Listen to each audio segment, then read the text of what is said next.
جنگل میں چنٹو اپنی ماما کے ساتھ رہا کرتا تھا۔ چنٹو کی کل سالگرہ تھی۔ وہ بہت ہی زیادہ غریب تھے، اس لیے وہ سالگرہ کو منا نہیں سکتے تھے۔ وہ بہت ہی زیادہ مایوس تھا، مگر پھر بھی اس نے بہت زیادہ خوشی کا اظہار کر کے اپنی ماما سے کہا، امی جان، اس دفعہ ہم کیا کرنے والے ہیں میری سالگرہ پر؟ پچھلے سال آپ نے مجھ سے وعدہ کیا تھا کہ اگلے سال یعنی اس سال پر آپ مجھے بہت ہی زیادہ اچھا تحفہ دیں گی اور مجھے بہت ہی زیادہ اچھا کیک لے کر دیں گی۔ تو آپ مجھے یہ بتائیں کہ آپ میری سالگرہ پر کیا بنانے والی ہیں کھانے میں؟ بیٹا، میں اس دفعہ آپ کے لیے حلوہ بناؤں گی، ہے نا امی جان؟ آپ نے یہی کہنا تھا نا، آپ ہمیشہ یہی بناتی ہیں۔ جی ہاں بیٹا، لیکن حلوہ تو آپ کے پاپا کو بہت ہی زیادہ پسند تھا۔ اگر وہ یہاں ہوتے تو وہ حلوے کی ہی فرمائش کرتے، اس لیے ہم آپ کی سالگرہ پر حلوہ بناتے ہیں۔ نہیں امی جان، بالکل بھی نہیں۔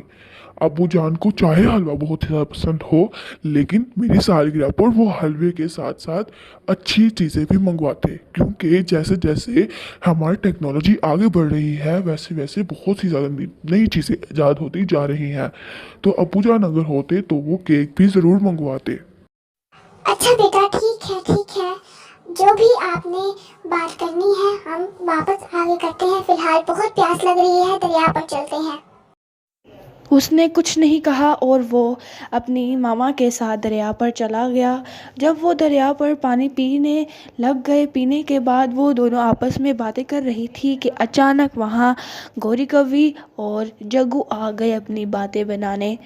جب وہ وہاں آ گئے، چڑیا نے کہا، کیا بات ہے گوری کوی، ویسے تو آپ ہم سے بات کرنا تک پسند نہیں کرتی، آج خود چل کر ہم سے ملنے آ گئی آپ، خیر تو ہے؟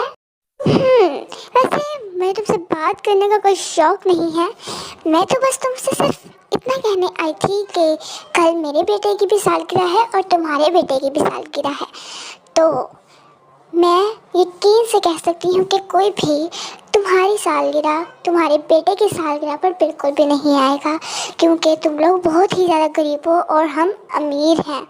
اس لیے میں تمہیں بس یہی کہنے آئی تھی کہ کوئی بھی نہیں آئے گا، اسی طاق میں رہنا نا۔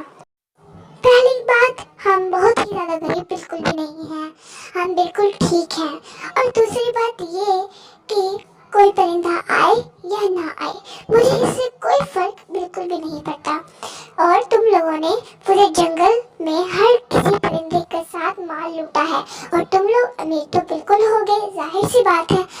اگر تم نے یہی باتیں کرنی ہے تو تم یہاں سے جا سکتی ہو، تم میرے بیٹے کے دن میں جو کچھ بھرنا چاہتی ہو وہ میں بھرنے بالکل بھی نہیں دوں گی، اور یہ جو تم جتنا کچھ تم نے کہا ہے نا، تم یہ نہ بھولو کہ تم نے بھی بہت ہی زیادہ چوریاں کی ہیں، تب جا کر آپ اتنی زیادہ مالدار بنی ہیں۔ چلو جگو، ہم گھر چلتے ہیں، ہمیں ان سے بات نہیں کرنی، ویسے بھی تمہارے پاپا کیک لے آئے ہوں گے، چلو چلتے ہیں جلدی۔ وہ دونوں گھر آ گئے۔ جب وہ گھر آئی تو چڑیا کی باتیں جو اس نے گوری کوی کو کہیں، وہ کہنا تو نہیں چاہتی تھی مگر اس نے پھر بھی کہہ دی۔ چنٹو جو تھا، گوری کوی کی ساری باتوں کو اس نے دل پر لے لیا، وہ بہت ہی زیادہ مایوس ہو گیا۔